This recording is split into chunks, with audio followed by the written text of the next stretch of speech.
శ్రీరాజరాజేశ్వర్యై అమ్మ దయ ఉంటే అన్నీ ఉన్నట్లే. ఓం శ్రీరాజరాజేశ్వర్యై నమః.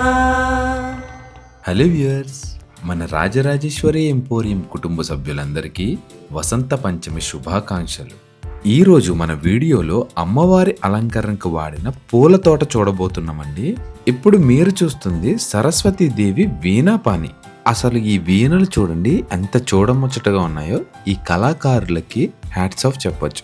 అలాగే మన అమ్మవారికి చేసిన అలంకరణకు వాడిన పువ్వులన్నీ మన గార్డెన్లోనే ఉంటాయండి. మొదటగా ఇది చూడండి, మన గార్డెన్ ఏరియాలోనే కమలం పువ్వుకి కావలసినంత హైట్లో పెద్ద నేలకొండి. ఈ విరిసిన కమలంని చూడండి ఎంత చూడముచ్చటగా ఉందో. అలాగే ఈరోజు అలంకరణ చేసిన కనకాంబరం పూల తోటని చూడండి. మీరు ఇది చూస్తే ఆశ్చర్యపోతారు. మన రాజరాజేశ్వరి ఎంపోరియంలో ఉన్న ఆడపడుచులందరూ వచ్చి అమ్మవారికి పూలు కోస్తున్న సన్నివేశాన్ని మీరు చూడబోతున్నారు.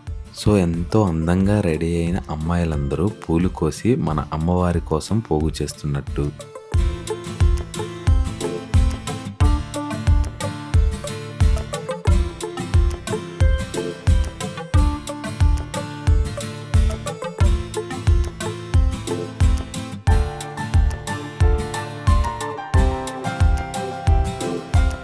అదేవిధంగా చామంతులు కూడా ఉన్నాయండి.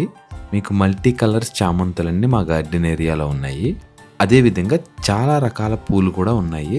మీకు ఫర్దర్గా మా గార్డెన్ వీడియోస్లో అవి చూపిస్తాం. అలాగే పువ్వులు మాత్రమే కాదండి, మీకు ఇప్పుడు ఒక అద్భుతమైన దృశ్యాన్ని చూపించబోతున్నా. మీకు పల్పి ఆరెంజ్, అదే కమలపండు తెలుసు కదండి, కమలపండు అంటారు కదా, రియల్ కమలపళ్ళు అండి. ఒక చంటి బిడ్డతో లేడీ కోస్తున్నట్టు, ఆ కోస్తున్న పళ్ళని కింద వేరే వాళ్ళు తీసుకుంటున్నట్టు, అలాగే చంటి పిల్లకి పాలిస్తున్నట్టు ఇలాంటి బొమ్మలను కూడా మేము ఇక్కడ అరేంజ్ చేసాం.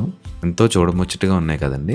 అలాగే అంజీరా ఫ్రూట్ అండి, డ్రై ఫ్రూట్ అంజీరా మీ అందరికీ చాలా బాగా తెలిసిందే, హెల్త్కి ఎంతో మంచిది. అది ఫస్ట్ ఇలా పచ్చి కాయగా ఉన్నప్పుడు ఇలా ఉంటుందండి. చిన్న అంజీరా చెట్టు కూడా ఉంది. ఇవి ఇప్పుడే ఆల్రెడీ కాయలు కూడా కాసేసాయి.